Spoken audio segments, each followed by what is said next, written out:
By now, you've probably heard my magic wand story. It's a brand that's been part of my personal journey for more than 20 years. But no matter how many times I sing Magic Wand's praises, I'll never be able to fully capture the story of this incredible brand. Well, now journalist and author Kate Sloan just completed a limited audio series documenting the history and impact that Magic Wand has created over the last 56 years. It's called Making Magic. And the series chronicles Magic Wand's incredible brand story through interviews with nearly 40 experts, performers, business owners, educators, and fans.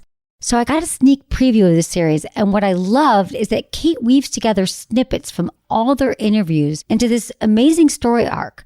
She covers Magic Wand's journey from appliance store massager to its legendary influence on culture and sexual independence, and it's all just fascinating. The first episodes of Making Magic are available now at makingmagicseries.com or on all popular podcast platforms. Just search for Making Magic or visit makingmagicseries.com today. We trivialize sex as though it's not that important, but when you're sharing this, you're sharing we're talking about core wounds here and the healing from them. Like, you're sharing your deepest vulnerabilities. And if your partner totally not just accepts them, but celebrates them, the level of bonding that happens in the face of that is profound, so this is really important for intimacy. And I think the other thing that I want to say that's really important is a lot of couples, they have really hot sex in the beginning because it's new and the honeymoon period, and they're uncertain, and is it, and they just everything feels like a turn on because it's a new person. But for sex to last in long-term relationships, you have to do this core desire work. Thanks for listening to Sex with Emily. I'm Dr. Emily, and on today's show, I'm joined by longtime friends and co-founders of the Somatica Institute, Celeste Hirshman and Danielle Harel, to talk about their new book, Coming Together. Topics include core desires. What are they? How do you figure out your own? And how will they help your sex life? Creating your hottest sexual movie. Okay, you're not going to make a literal movie. Okay, you're not going to make an actual movie, but trust me, this is a great practice for your fantasies. And also a lesson in sexual breathing, so you can actually breathe along with us, and it helps orgasm. And how to become more sexually compatible with your partner. All this and more. Thanks for listening. Look into his eyes. They're the eyes of a man obsessed by sex. Eyes that mock our sacred institutions. Bedroom eyes, they call them in a bygone day. Hey, Emily. You got a boyfriend? Because my man E here, he just got his heart broken. He thinks you're kind of cute. A girl's got to have her standards. Oh, my. Do women know about shrinkage? Isn't it common knowledge? What do you mean, like laundry? It shrinks? Can we not talk about sex so much? Are you kidding me? Oh, my God, it feels so good. Being bad feels pretty good. But Emily's not the kind of girl you just play with. You're listening to Sex with Emily. We're talking about sex, relationships, and everything in between. For more information, check out sexwithemily.com. It's going to help you change your life. And find me on all social media. It's at Sex with Emily across the board. All right, guys, enjoy the show. All right, I'm so excited to welcome my guests today. They are longtime friends of the show and teachers of mine and teachers to many. And I know that you're all going to get a lot from this episode, as I do every time I speak with them. So welcome. Danielle Harel, PhD, and Celeste Hirshman, MA, are the co-creators of the Somatica method of sex and relationship coaching, which I took the training. And the co-founders of the Somatica Institute. They co-authored 3 books, which I've read all of them. Making Love Real, Cockfidence. Freaking love that still. Every time I'm like, Cockfidence, get it? And most recently, Coming Together, which is just out this week. So I did their course. I fell in love with them. I think they have so much to offer you. And a lot of us so many people have learned a ton through them. And what I think is so great about your work is that you really are able to tap into things around sexuality that goes beyond words. So a lot of what Somatica is about being embodied, being in our bodies. What do we actually feel? What do we actually desire? So in your words, and I'd love you to just explain, what is Somatica? Yeah, Somatica is an experiential method of sex and relationship coaching where we go into mutual vulnerability with our clients. And so they get to practice in real time erotic and emotional connection. And we kind of break it down into step-by-step, sort of like learnable pieces. I don't think there's a lot of places to go to learn, like, how do you share your feelings with someone on a deep level where the feelings are going in both directions, or how do you share your erotic energy and actually bring arousal and seduction. So we teach that step by step. Yeah. Let's talk about erotic energy then. Like, how would you even explain erotic energy? No, it sounds so elusive, right? It does. What is erotic energy? But when we talk about erotic energy, we talk about this life force that if we let ourselves really tap into it and feel it, it's kind of like the source of energy that moves us in the world. But it's not only a mental idea. It's not only like a feeling or like connecting to the world through feelings. It's really letting yourself connect to the world through your pussy and your cock. Okay. And we don't often really know how to do that. Now, a lot of how we start with that is breath. Would you say that's a great place to start? Absolutely. I think I'd love to do a little quick breath exercise right now. And I want all the listeners to do this because I'm telling you, this is not some wooey stuff. This is actually going to help you get grounded and centered and tap into what we're talking about the erotic energy. And if you can't do it now, I get it. You're driving, you're making dinner.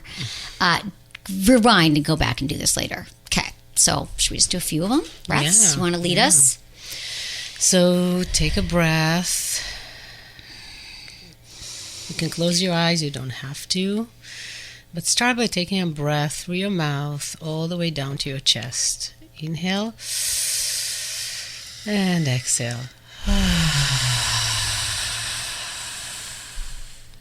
And the next breath, take a breath into your stomach. And exhale.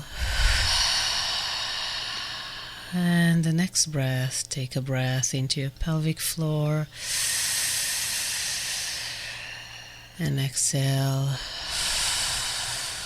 And let yourself feel when you inhale, kind of squeeze your pelvic floor muscles as if you're trying to stop yourself from peeing. So we're going to inhale and squeeze and exhale and let go. Inhale and squeeze. And exhale and let go. That's good. Okay, so why I love that's such a great setup for your book Coming Together, which is out right now. And that is that this whole book is about, like, if they're speaking of the erotic energy, by tensing and relaxing your pelvic floor or your Kegel muscles, which men and women can do, that is the source of the energy.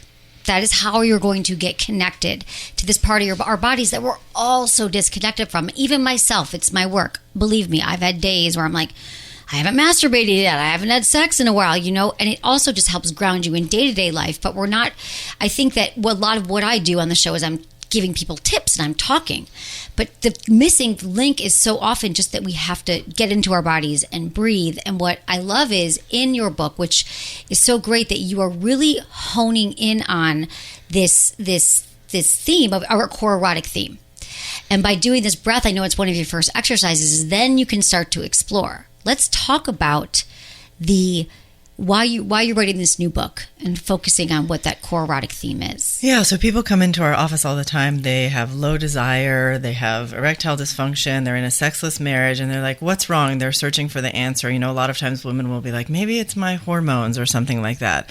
And they haven't even thought about, we're talking about physiological arousal with the breath and squeezing the muscles, but they haven't thought about psychological arousal. Like, what makes our brain turned on? And why do we even have sex? Because it isn't just to get an orgasm, right? Like, the best sex, if you think about it, is it's like there's this story that goes along with it. Like, all of these things happen and they made you feel particular ways.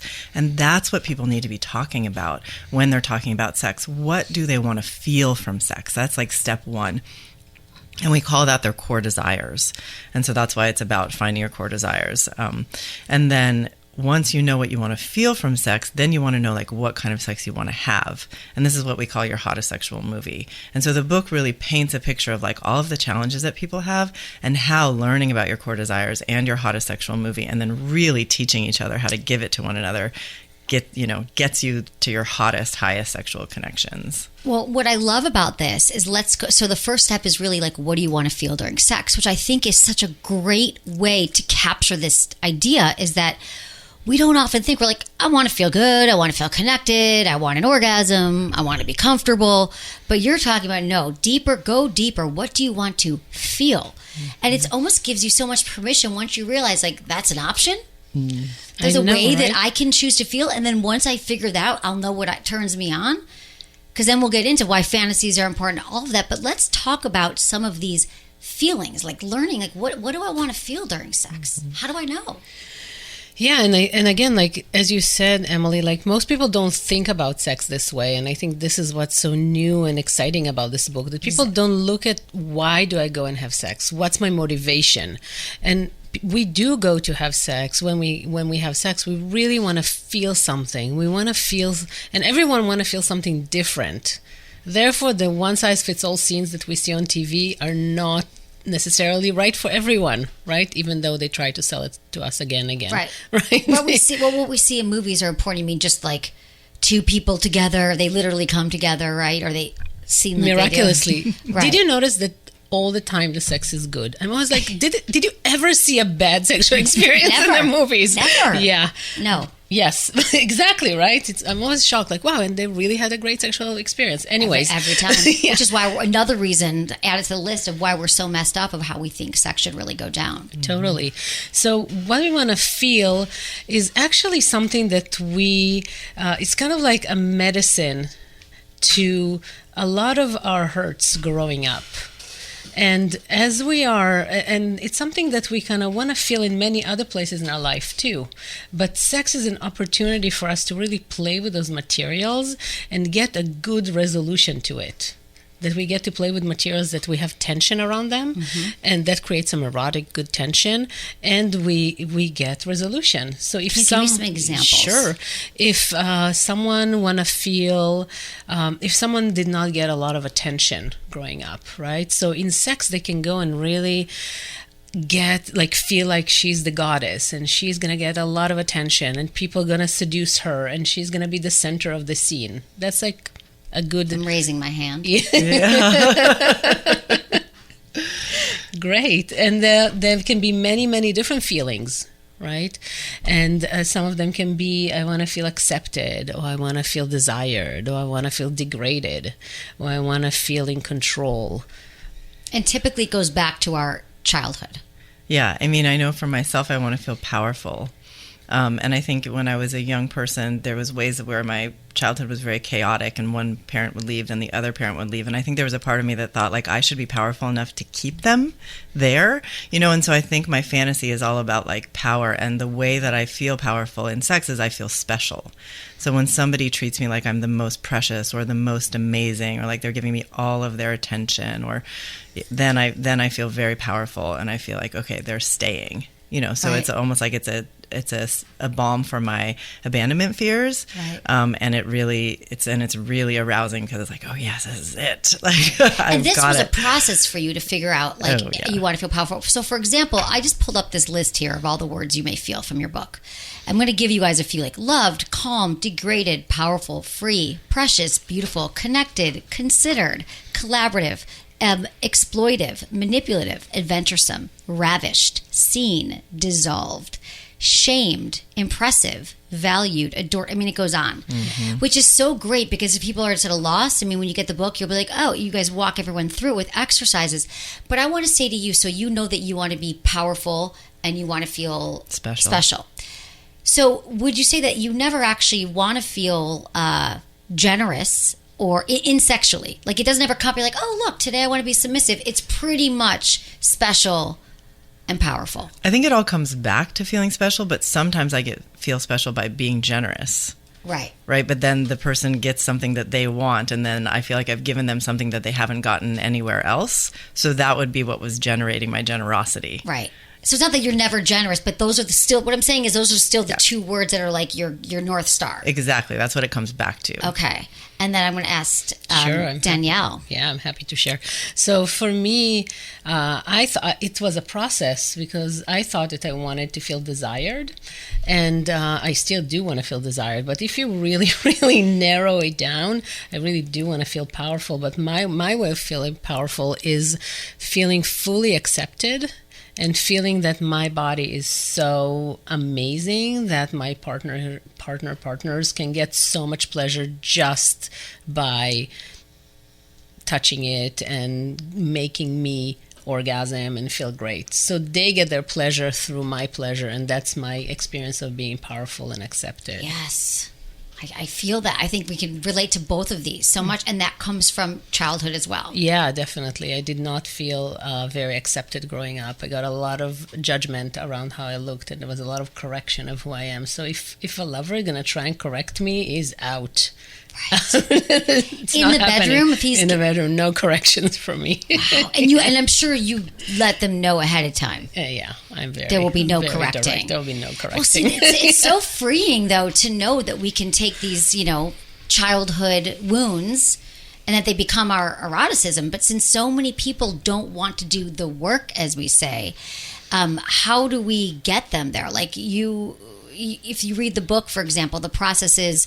What I'm saying? If I've been in therapy pretty much my entire life, so I understand. Like I had to raise myself, and I was independent and in survival mode, and I want to feel accepted and loved and adored. I'm not sure which one of these I have to pick where I'm at now, but how do we go there if we've just kind of closed off all of our pain? You never have to go to therapy to get these high turn-ons, and we take you through the book, sort of like how do you get, because your fantasies are the clue.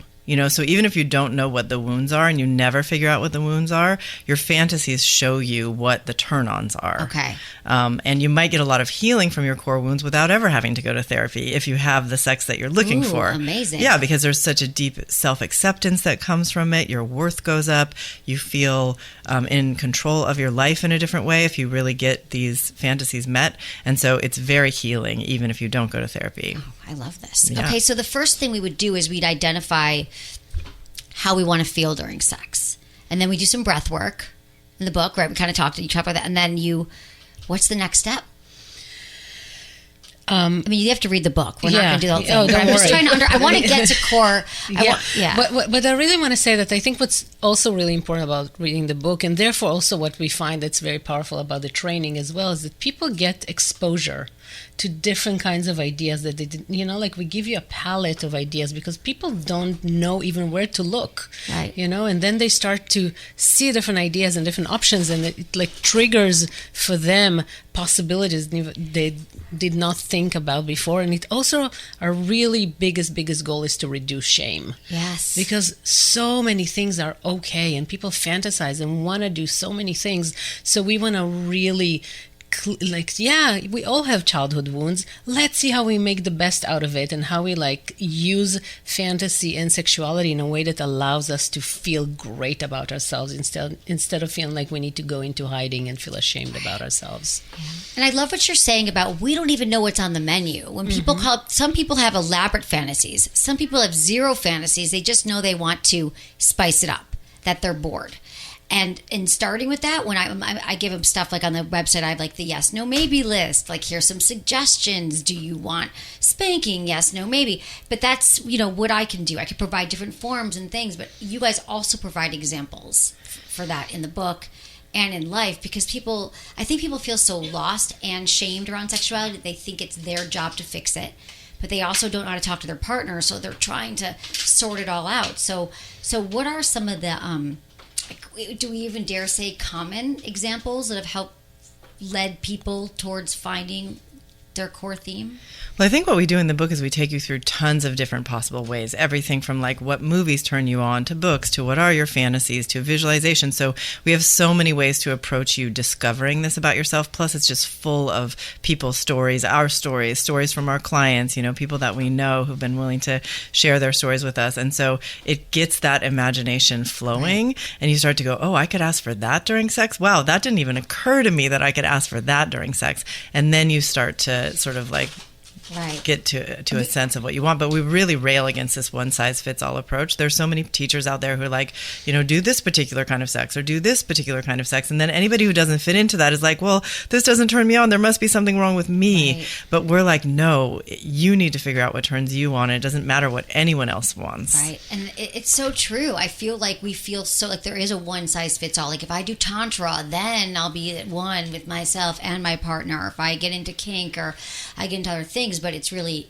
I feel like in your book, it's sort of a shortcut. Like you won't waste as much time figuring out because everything starts with us. Totally. And if you have the spiritual movie, Tantra will be the place where you will blossom, right? But if you're kinky, then you need to be, in a dungeon or somewhere else, right? Exactly. So it's Tantra like, would not feel good. Exactly. So you really have to find the right place for you, and then your particular expressions. And the more specific you get about what you want, the better it gets. Like, what are the exact words that I want to hear during sex? And I can tell my partner that, and how do I want them to touch me, and where, and when, and what's the buildup, and then what do I want to do before sex that gets me all excited? Because sometimes it's not like what we're doing in the bedroom, but it's like, I want to be... It's the lead up. Yeah. It's the tease. It's all those things, right? Keeping your pilot light lit, as you say. And for some people, what you're talking about, all the tips, there are people that really want to feel adventurous and they like novelty, and that's something that is their core desires, is to try different things. They will be like, they would want to get all the tips and tricks. They would want to try everything on the palette. That's what turns them on, to try different things. Right, which I think a lot of couples, when we hear of like boredom in the bedroom, like they are just, there's nothing novel, there's nothing new, there's nothing exciting. So we are constantly looking, for ways that could work. Again, everything's novel until it's not. Yeah, but it's really, I think they think they're looking for novelty, but what they're looking for is to find their core desire and their particular hottest sexual movie. And that's the conversation. Like I saw you have, communication is lubrication, but what do we need to communicate about? And that's what this book is all about.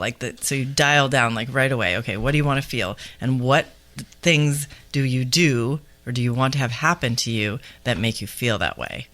And then you have, what I love is, then you have the tools on how to communicate that with a partner, because what stops a lot of people from going on this journey is that they're like, they might even have an inkling of what they want, but like, I'm never going to go down that path because if I tell my partner, they're going to leave me. Totally. So they don't even do the exploration. But a lot of your work is about first embodying it, understanding it, and then here's the right way, or here's an effective way to communicate it. So you're both winning. It's not like... But what about in couples where one partner is doing the work and the other isn't? Yeah, so the third part of our book is all about compatibility and how to create compatibility. And we have different ways of communicating and creating compatibility and finding what works. And I think we help people talk about their core desires and the hottest sexual movie. So the core desire is the feeling that they want to feel, and the hottest sexual movie is the how they want to play it out, like from the words to the energy to Let's talk about some hot sexual movies. Do you have one? You can give us examples. We have plenty. Okay. We have endless examples. I know you do. This is why I love it. I just want people to understand that that it's kind of like your fantasy that you've put together after knowing what your deep yearnings are. Yeah, and it is interesting because, for example, you can have the same feeling, but you will need a completely different movie to create the feeling. So, for example, for someone, I'll go back to feeling special. I don't know why I'm up for that today. Yeah. So if someone want to feel special, for some person, feeling special might feel like I want to be tied down and really my partner to take as much time as it takes to make sure they tie me well and take really, really good care of me as they're doing that. That makes me feel special. For someone else, it might be more romantic and they're going to want to hear like words of how amazing and special they are and how, eternal the connection is. And it can look, so the hottest sexual movie has its own importance. So what you want to feel is the essential. This is like the grain. That's where everything starts. But then creating an elaborate movie that feels very different from one person to another, even if they have the same core desire, is really important. It's like writing our own sexual narrative. Yeah. Yeah, that makes so much sense. Well, what I loved about your training was I was in 2016, so 4 years ago. They have your training, Somatica training, has really grown a lot just since then, which I think it really shows that people are craving and hungry for this kind of work, because just talking, I think, doesn't help us get into our bodies where a lot of this energy and trauma and desire is just stuck. Mm-hmm. And so what I loved about that training was just learning I can navigate, I can, learn how to navigate rejection, or how to, if someone approaches me physically, how to kind of, touching for my own pleasure, touching for their pleasure, diffusing touch, letting people know that I'm not ready for their sexual advances now, but it doesn't mean never. I mean, there's just so much I learned, you guys. It was 5 weeks. What was it? How many days was I there? A year? We're doing 16 days now. Yeah. I just put up 76 pages of notes for 2016 before they came in there. I was like, whoa, I learned a lot. So let's talk about your training, because it is open for sex therapists and coaches, but just people who want to become more in touch with themselves. Right?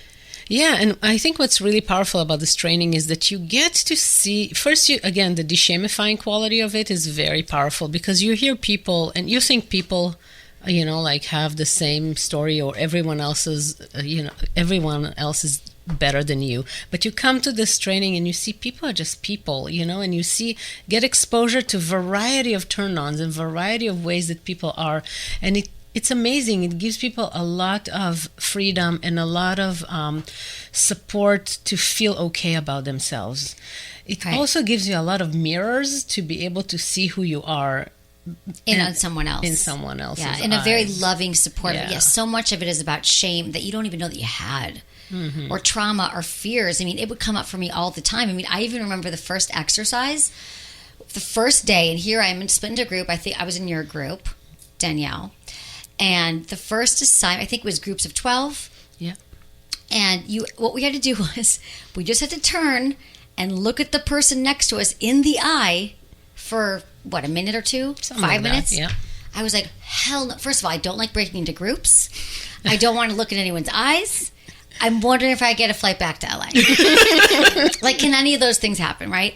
And then I turned and I was looking at someone next to me, and I remember we just looked at each other, and I was super anxious at first, but I was like, oh. And then I just felt this like calm acceptance, and like it just sort of, I felt it, remember feeling it through my body, like this warmth of like the anxiety dissipate into connection, and feeling like this is going to be okay. This is really going to be a safe place for me. And that was day one. And then day by day, the next day I'm throwing people against the wall and showing them how I want to take them. I'm like, this is just where it went to. It was crazy. But what I love is that it's, clothes on. Yeah. So we're not getting naked. There's not orgies, maybe after hours. I was too tired. I don't know what happened there. But it really wasn't about that. It's really learning how to communicate on every level about what you want, what someone else is. So I learned just so much through that, as well as working with the other students. I've made some of my closest friends there too. It's really friendships for a lifetime, because you're going through it together. Yeah, you go in a so way deep. that like you are going deep. And so I'm wondering, like, I'm sure, everyone has their own experiences in it, but Somatica training, they could check it out on your site. This is all in the show. Will be in the show notes as well. All right, we're going to take a quick break, and we come back even more Celeste and Danielle.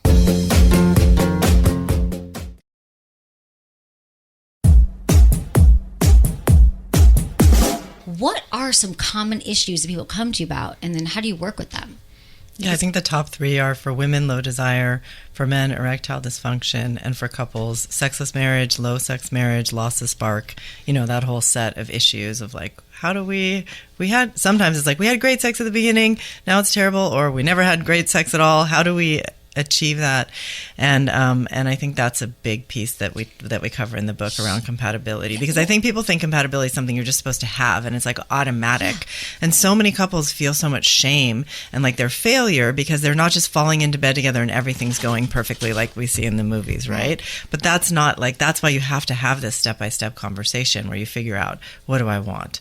And then you really have to teach, not just tell somebody what you want. Because if I say to you, be more romantic with me, it's like, what does that even look like? Okay, but if I say, I want you to look in my eyes, and I want you to take a deep breath with me, and I want you to gently caress the side of my face, and then when you kiss me, like, come in kind of slow, and don't just stick your tongue in my mouth right away, but like kiss me softly, right? Like, if you're just like don't step you have by a list step. that you send guys that when you I have date a list them? of sentences. Okay, she dates men and sends a list to them of what she wants. But I had the best sentence to make. Maybe one of my best sentences ever. It was like having my full hottest sexual movie in one sentence. A student came up to me and he was talking to me at the end of the class and thanking me for all he had learned. And he said, Celeste, you're every woman. And I was like, ta-da, I'm in love with you now. Is he one of the guys? Special. Right. No, he's just a student. I can't date my students, but I was, I can fall in love with them just from afar. It's true, you are. I mean, the way that you... So let's talk about that for a bit, because I think it's such a good point where people are... I get hundreds of questions a day from listeners. They email, they call into the show, and that's specifically, they're like, I told my partner to initiate more and they never do. And I was like, well, you have to explain, what does that look like when they initiate? What's the best case scenario for that? Or, so we just often, I think you're so right that we think sex should be effortless. We should never have to work at it. And when we do, there's a problem, and it's probably my fault. I think a lot of women are like, it's my fault. Yes. I guess men do it too, but I'm shameful. It's because I gained weight, or it's because I'm not sexy, or it's because I'm just a failure. And that's not the case at all. It's just that what you guys are bringing to light here, Celeste and Danielle, is that it does take work. But it's the kind of work, like we work on everything else in our life that we prioritize. Being good parents, being good friends, being a good boss. But yet when it comes to sex, we still think it's like this thing in the ether that we can't quite control. And so all the work that you do as Somatica is really like, no, it doesn't have, it's not some magical thing. There's like a method to this. Yeah, and it's not just telling, because we need to actually show each other. Like not just say, so I told you my whole list, but then I'm going to do it to my partner. And then I'm going to have them do it back to me. So they really get like the lightness of the touch and what does the eye contact look like. And I think that's a piece that's often left out, even in the communication part, because it's like not just talk, but like actually experientially show your partner what you want them to do for you. And what does an initiation look like that would work the best for you. Right. And Exactly. even if you do show it to your partner, even 5 times or even 50 times, they might not get it right. Okay, because what I see a lot in my office and a lot with students is that we kind of go around with our lens all the time and with our filters, and we feel that what we like, the other person must like too. So even if we're told something, we can only do it a little bit like in a way that's right for us, and it's not always going to fit the other person. So that's when we talk a lot about compatibility, because it is finding those places that we can bridge and we can create something that works for both of us, or understanding the differences and not like looking at it as if like, oh, you're not trying hard, or you should try harder, or you should do something different, because there's something important about like knowing what you want. We have an idea of what would that look like. We're not always gonna get it exactly the same way. I'm saying it, and I'm very picky. Like it, for me, like it's really hard for me to accept things that are not exactly the way I see it in my movie. Right. Like so training. It wasn't rose petals. It was daisies, and you're out. And it's like the pace and the breath and the everything has its own pace, and my partner needs to be very patient. And they need to like not take it personally as criticism, like there's a lot of just like positive reinforcement about everything they're doing right, and a lot of like saying like, hey, that felt really good, can you try in this angle too, or can you try it a little, like in can the you try moment. in the moment. I teach a lot in the moment. I don't do a lot of talking ahead of time, because my experience, it doesn't really work. It works for some people, but I'm so specific that like teaching ahead of time. Well, I always say don't, because this is okay. Let me draw this distinction, because I always say don't have the sex talk in the bedroom. And what I'm talking about is the initial talk of like, what's wrong with our sex life, and you never initiate, and all this stuff. Because that's where most people are. But where you're at is like, we're talking about refine. Yes. It's like almost being great athletes. Like you're not going to get, but once people are in the bedroom and you're saying like, little bit slow, or I loved when you were just kissing my neck so gently right there, that kind of stuff is like you're already in that dance with your partner, co-creating an amazing sexual experience. So they know you're going to be talking like that. But if you just wake up tomorrow with your partner having sex and you're like, I don't know, and maybe you could be like, could you touch me a little bit more here? Yeah. They might like that, but what I find is most couples have never talked about sex. That when I've had people call in and say, my partner asked me something differently, he must be having an affair. So that's why it's like, you guys are so in it, and I feel like the way Celeste and Danielle are doing it are like the way that I so wish the entire universe could learn, but where most people are starting is just in a completely different, like they have never talked about sex, and if they have, perhaps they were shamed for it, or they were ridiculed for the way they were doing something. Like most people, I would say the majority are just this conversation has never started. And that's why we created the book. Right, and I give them the advice, like, you know, like so you can say, happy. like, hey, I've been reading this new book and it says this and that and this, and could we try this? And we have two different ways in the book. One is teaching while you're having sex, and one is what we call workshopping it.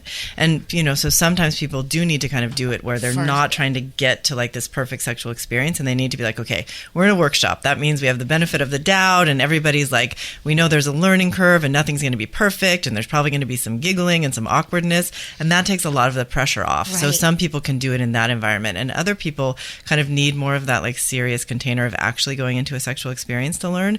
So it's really like finding your style that's so important. Which I love that you give all those different modalities. Like they always say in life, like take what you leave the rest. So there's a lot there to what you're going to grab onto.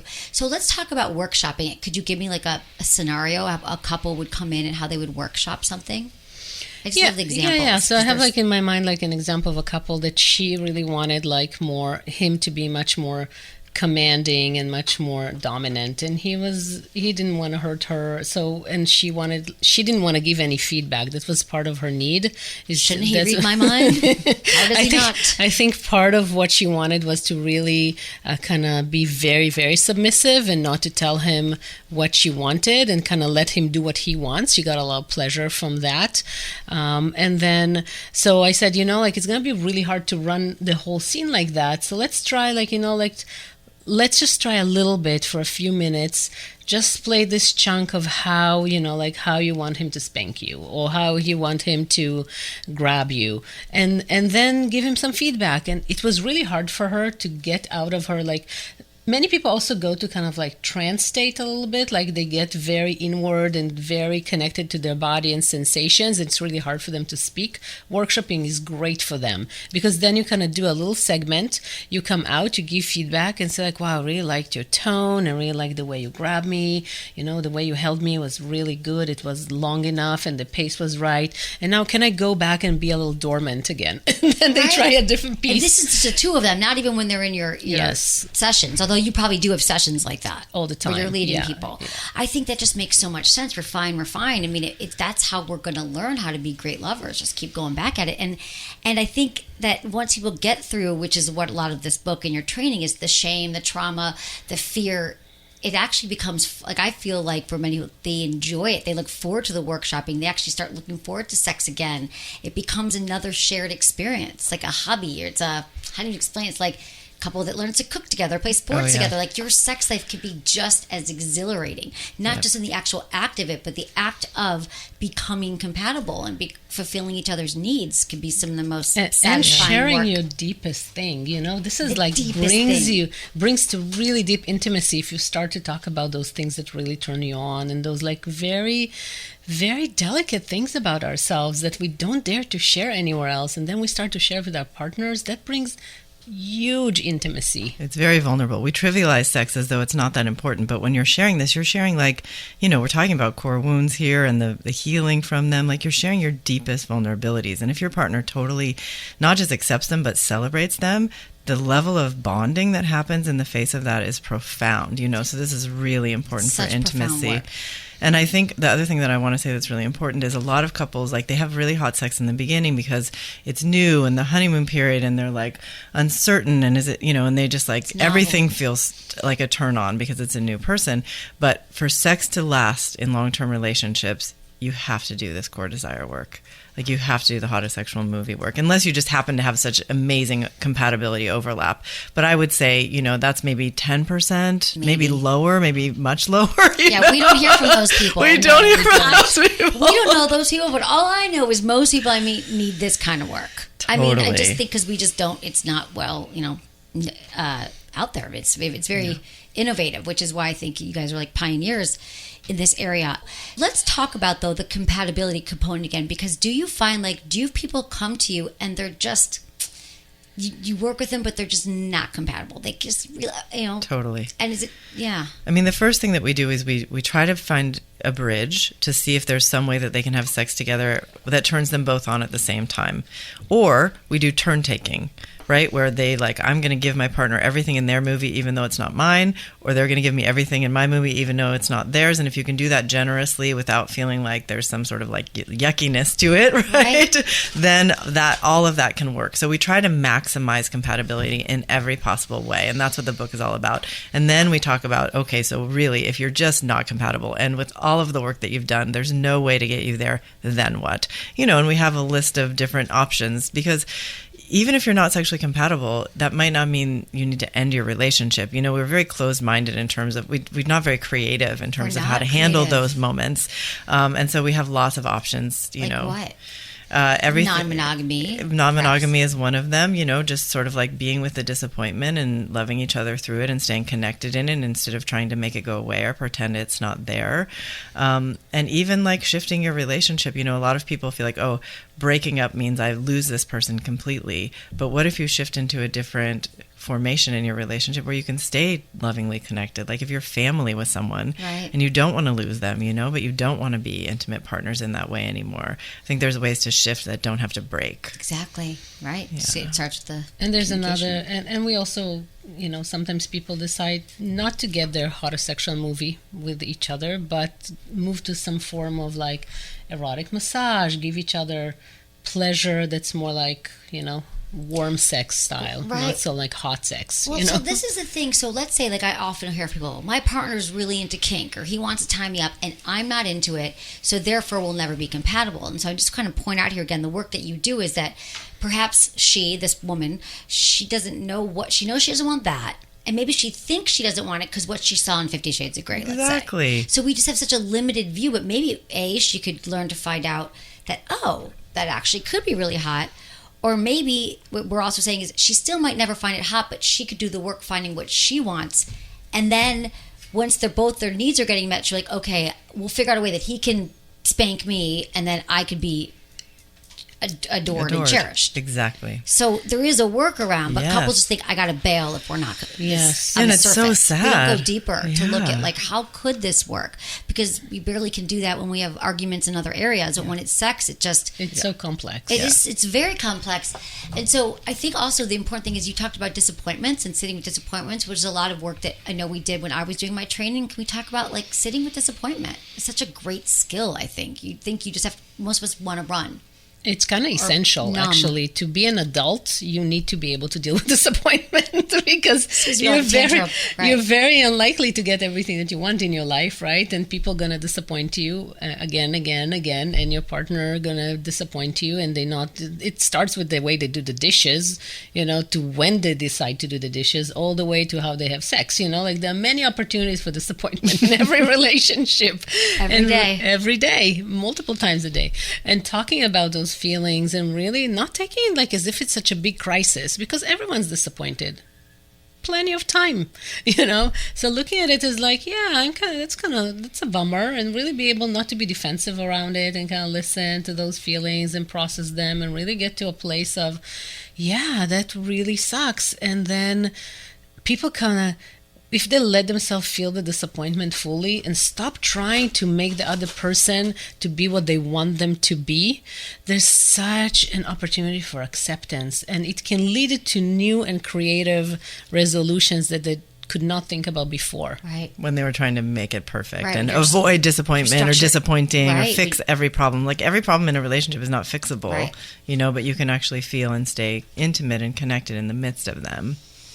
So true. I want to ask about something that, if you can explain this somehow, is that I feel I know that for so many couples, it's that whole process of giving and receiving sexually doesn't really fit. I feel when we talk about heteronormative sex, how we've all learned to have sex is, at least for me as a young woman, and I'm sad to say a lot of this hasn't changed. I had a niece who came to stay with me this summer. She's 20. She was interning. And I realized that even though, she had just started listening to the podcast when she got here, she wasn't ready, but knew there was something Aunt Em was doing that she was down with. But it was very similar. Like, it was all about, she's like, Aunt Em, I was giving out blowjobs like it was my job. And I realized that, like, I wasn't getting pleasure, and it was all about, I realized that I have needs that need to be met. And it's like, yes, that's exactly how I felt. And every day I'm hearing from women a lot who are just like, as long as I please them, it's okay if I don't have my orgasm. But then I feel like a lot of men, and I'm speaking in heteronormative terms here, but this happens with masculine and feminine energy, can you teach people who have been oriented towards always receiving that, yes, for example, performing oral sex on your woman can turn you on. Like, it doesn't have to be a chore. Like, you're looking at the clock. I went down on you for 10 minutes. How, like, I always say, well, I think if someone doesn't love it, it's going to be really hard to teach them how to love it. Like, unless they went into your training, is there a way to say, like, I need this? If you're fulfilling your partner, it's an extension of her or him. He wants more oral sex because that's his penis and you love all of him. And can they come together? I'm sure you have examples of couples that you've learned to get off on the pleasing and not just the receiving. Do you know what I'm saying? No, because then there's some that just can't, right? Because is that selfishness? Is it narcissism? No, it just brings us back to the core feeling, right? To the core desire. Because some people would never want to give. I'm just going to say it out loud and blunt. Please. Okay. Some people would never want to give during sex and only would want to receive during sex. And it's really a matter of compatibility, because other people would really want to give during sex and get a ride through that giving. And some people, I actually have a couple now in coaching like that. And at the beginning, it was all about like, they're really connected emotionally. There's a lot of like giving emotionally. But when it comes to sex, the guy does not want to go down on her. He does not want to do anything. And she needs to initiate by like kind of like starting. He doesn't even initiate. He just wants, like he doesn't want to feel like he's imposing anything. So she needs to take her pleasure from it. Luckily, they're very open. He's very excited about her having lovers, and she has a lover, and then he can join in and just get his parts, and they like worked it out. Wow. But I had to work hard with her to help her separate between this idea that he doesn't love her and he doesn't care for her because he doesn't want to initiate sex and he doesn't want to go down on her, because for her this is the feeling of being special and being wanted. But I think what you're talking to is about all of the socialization. Yes. And I think, what we really for work some with... people, they don't even know to try. Yeah, what we work with in our training is about like empowering, especially, empowering women to know what they want sexually, because we're actually taught not to know what we want sexually. And if we do know, we're sluts, we're... Exactly. Yeah. And so I think, if we're thinking about your niece. She's not even thought like, who am I and what do I want in this realm? And so she's just giving. Her partners might be totally interested in giving. She just has never even asked for what she wants. And that, it's all automatic. Oh, I'm getting a blowjob. Great. Well, I don't know if that's going to happen. I don't have to do it. Exactly. It's not, they might not come up with the idea until she says, hey, I really need this from you. And then I think probably a large proportion of those people will be like, okay, that sounds great to me. And maybe there'll be a small proportion and be like, no, I don't really want to do that. Right. But I think it has a lot to do with the empowerment piece. I think so. So that's why. So there are some people who might never want to go down on you. Like, they just won't, no matter what. They could spend 3 months locked up with Celeste and Danielle. They're never going to want to go down on you. but then there's the people who just don't understand it. They didn't know you wanted it. Maybe they're afraid they're going to do it wrong, so they don't do it. There's just so many other workarounds to that. I'm actually seeing more and more, like young adults that really do, young men that really do want to please their partners, and they're just looking for opportunities to learn how to be great lovers, and they would love to jump out of their skin too. So what's preventing them? I think a lot of it is many women don't feel okay about being, about someone going down between their legs because they feel dirty, or they feel like, oh my God, why would he want to do that? Women don't ask themselves, why would I want to go down on him? But they ask themselves, why would he want to do that? Exactly. It is a lot of social messaging. It is social messaging. That's why we just got to change all of that. Well, what do you think the impact? Because we've been this. You guys have been doing this for 15 20 years. Yeah, say 15 years.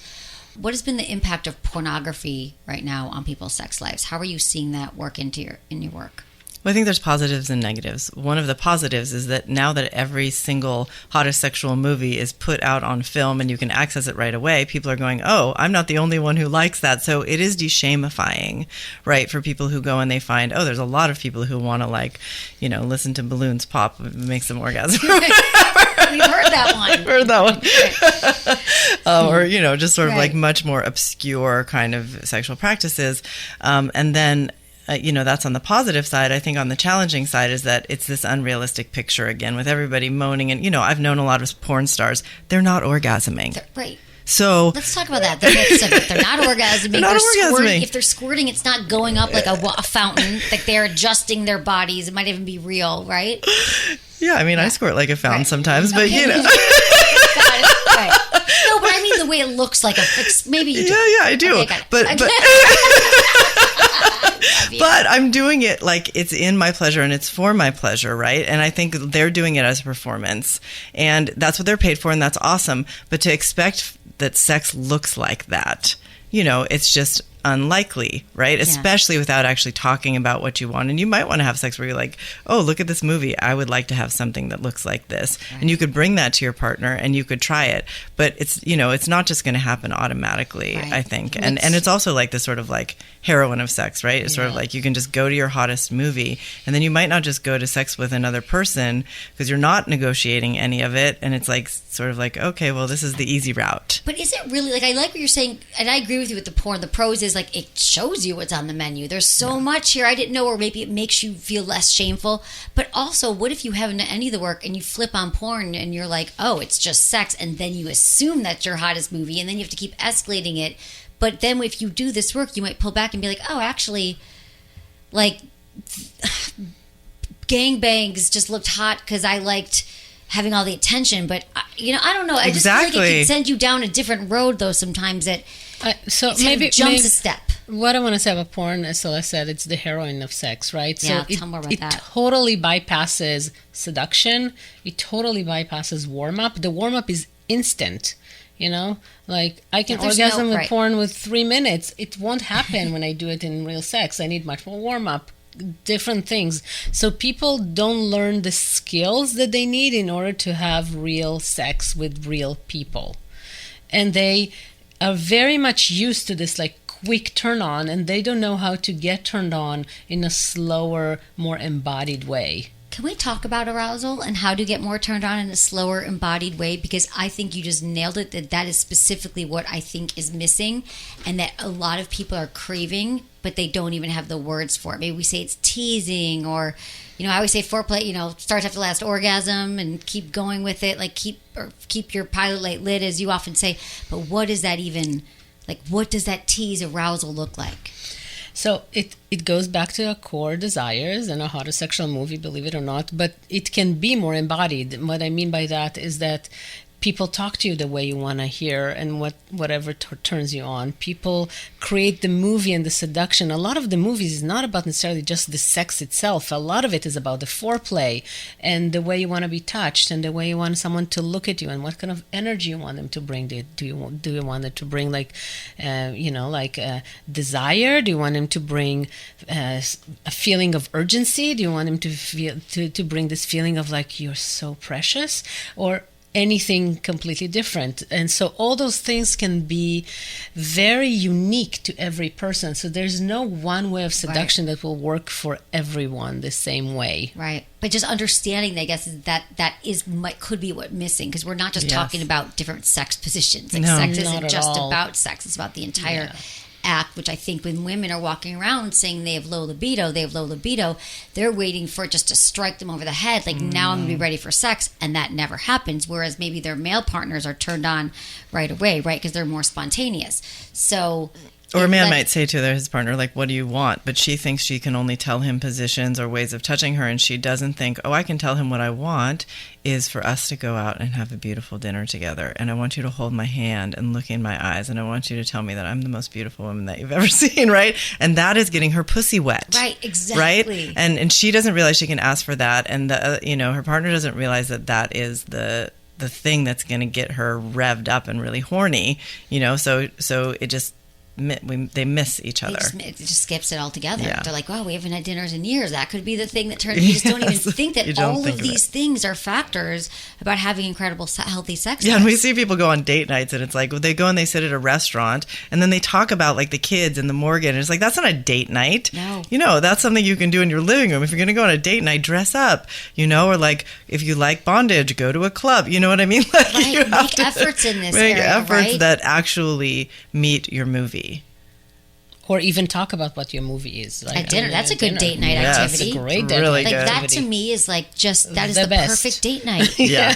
And they could like take your book coming Yes. together. They could read it together. Yeah, because the book has I only really sent 25 good pages. Yeah. That's all I got because There's I know it's more embargoed. coming. But the book can't has wait. really good instructions, and maybe we won't give everything away, but Don't really give it good away. step-by-step instructions on how to have the conversation, because it's a very delicate conversation. And especially if there's been arguments in the past around it, you want to create a really safe space to have this conversation, because it can deepen intimacy or it can explode. What are some of the mistakes of people that you see over and over again? Just like, oh God, that is not how you do it. The mistakes that make it explode. When the other person is telling you and you think, well, I don't want to do that, and you start making the face of like, oh, that's disgusting and that's horrible, instead of just going, oh, I don't have to do anything that I don't want to do. That's beautiful. You know what I mean? Like, if you can just accept it. Like they're just telling me something. They're just telling me something intimate about themselves. And so this sort of pressure of like, I have to meet every single one of my partner's needs makes people shut down around hearing the beauty of their partner's story. So that's an example. And it makes the person who tells the story shut down as well, because they feel completely criticized. They see the look on the face and they're like, oh, never mind. I didn't want that. Just joking. Yeah, like, don't duck my yum. How's your duck? You know? Yeah, exactly. They're like, made this face. And the sad thing is, though, it just takes one kind of like, people call in all the time like, well, I tried to talk to my partner 5 years ago. Like literally, or 3 years ago, and they just had none of it, and then they never bring it up again because this fateful, like, scorn look that we don't even know. They're just like, I'm done, I'm shut down, I'm never talking about it again. Yeah. So opening up those wounds in the past. This is not a quick fix. It's a process also. Yeah, and you can But just to make like remember that. one bad conversation. I had a conversation with a partner the first time that we went out. We were together for years afterwards, and I said something that he took to mean that I wasn't going to be turned on by his sexuality. And like, we never cleared it up. He said something to you. He said he was dominant, and I said, because I said I'm not really that turned on by submissive men, which like was a generalization that isn't even true. Okay. But like he heard that and he's like, well, I'm dominant, but he wasn't really dominant. He was actually submissive. And so like, I mean, we eventually did have the conversation, and like, it's a long story, and like, Right. we were able to have amazing sex in that realm, but it was like, it just sat there in the middle of our relationship and it just festered. And then you had to bring it up and say, this is what I heard. Yeah. And he's like, oh, I didn't mean that. So often of what we hear is not what we need to Yeah. say. And like the way that he was submissive was actually really hot for me. So, if he had like not taken it so badly, but Kind of screwing ourselves into We bad do, sex, right? Like we I sometimes feel like do. I'm unfucking people from how they fuck themselves up, so they could fuck better, exactly. right?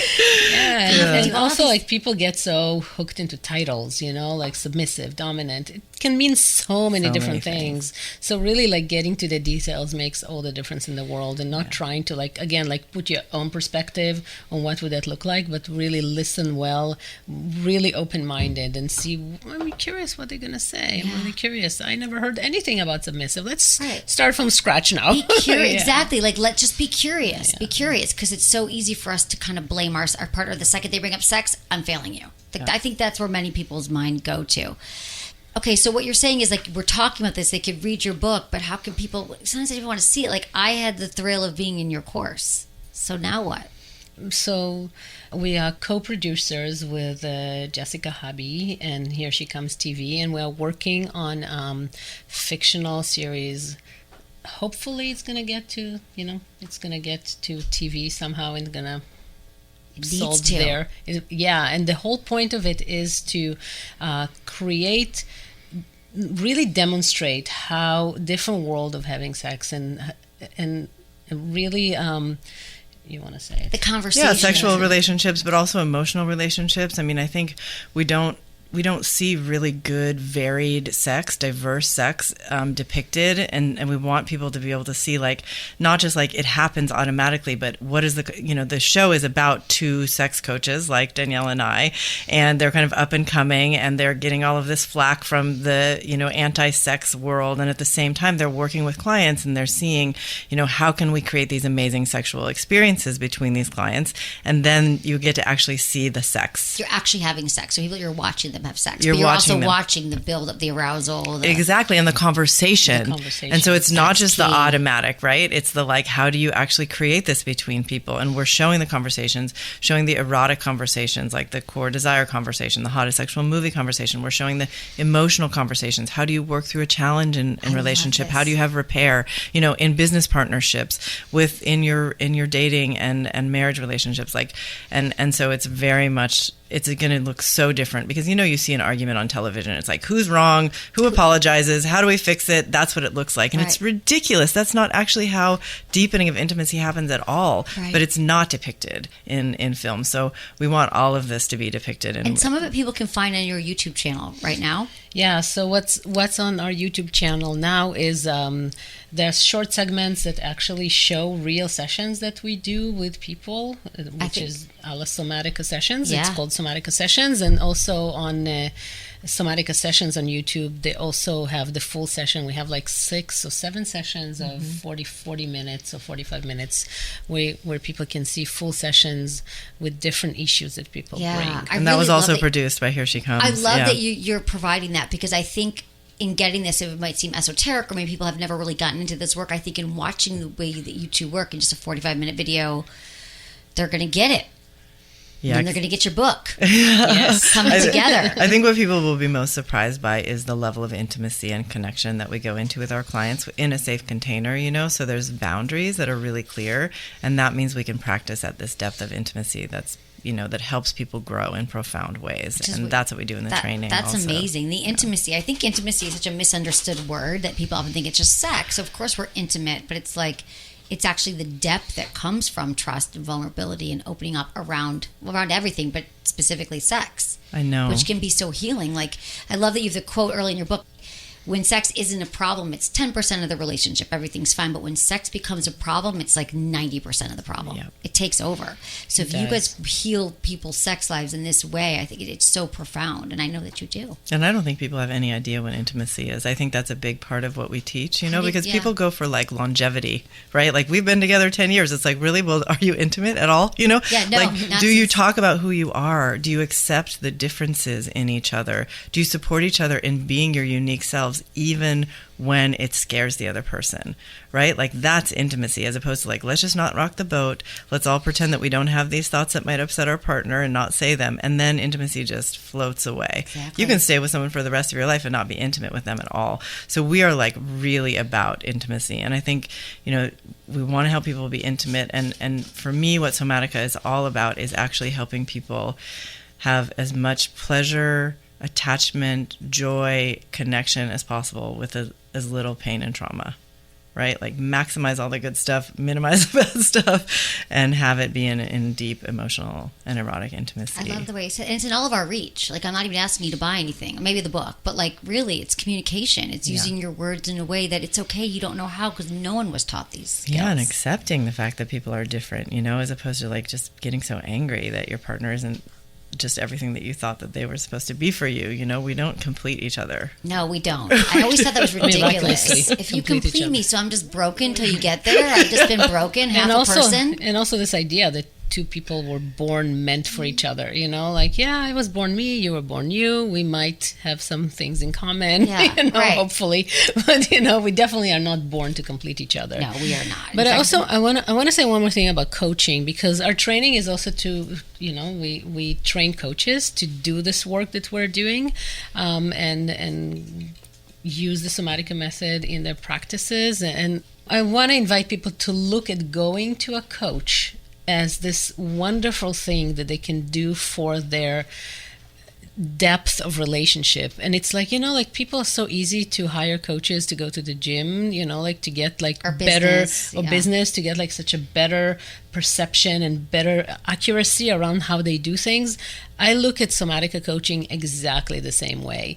You get a coach to help you get the most out of your life and out of your sexuality. And, like, I want it to become mainstream. I want people to say, like, oh my God, let's go to see a sex coach to help us talk about stuff that's much harder for us to talk about. You know what? I love this because I am always saying, sex therapy, but, and I always mention you guys, but a sex coach, and you have them all, they can work with you, or you have coaches now that work with you. Yeah. So they could just go, and could be Skype calls if they're not in your city, because we cut people all over the world. Yeah, we have people all over the world now, all over the U.S. We have Canada. There's people. That's amazing. And how do they would find a coach by going to your site? Somatica Institute, find a coach near me. Look at you guys. Yeah. I love this. I'm so happy for the work you're doing and that it's so easily accessible or readily accessible now for people. And I think it's worth it. I don't know any couple or even individuals who are struggling with orgasm or struggling with desire, erectile dysfunction, any of those things. They have to find out what turns them on in order for any of that to get fixed. So do you think to fix a lot of these things, obsession with porn, no orgasm, it goes back to the core all comes back to it. And that's how it's kind of like one solution, but it's actually a very delicate, personalized solution. So it's not one size fits all. It's actually like, oh yeah, you will go through your own inquiry about what really turns you on, and therefore you will start to get the sex that you want, and therefore you'll be turned on.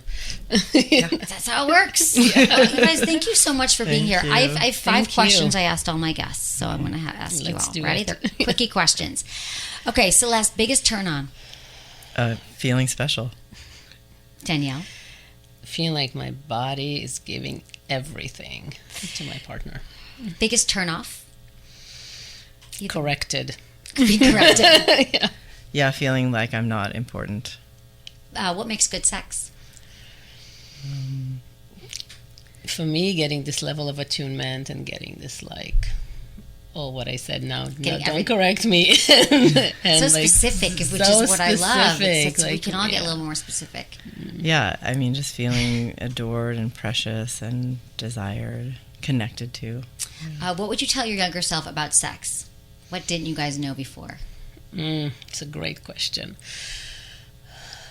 I would tell my younger self, ask for everything that you want, which is what I learned from Danielle right here. Yeah. She's really good at that. And I think I could make anything into a good situation when I was younger usually, but now I get much more specific.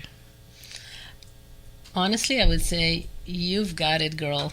Go for it. Like, I knew early on what I wanted, so it was really like, just trust it. Gut. Yeah, trust your instincts. Okay, well, this number 1 sex tip. Like that's been the whole conversation. This whole show was number 1. Sex tip. Find out what your core desire is. And watch your hottest sexual movie. Exactly. Thank you so much, Celeste and Danielle, for being here.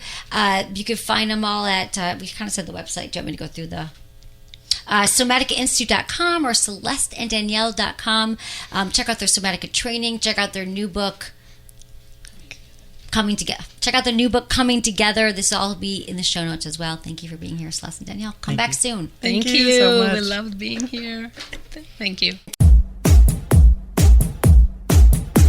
Thanks to my awesome team, Ken, Kristen, Heather, Elisa, Michelle, producer Jamie, and Michael. Was it good for you? Email me, feedback@sexwithemily.com.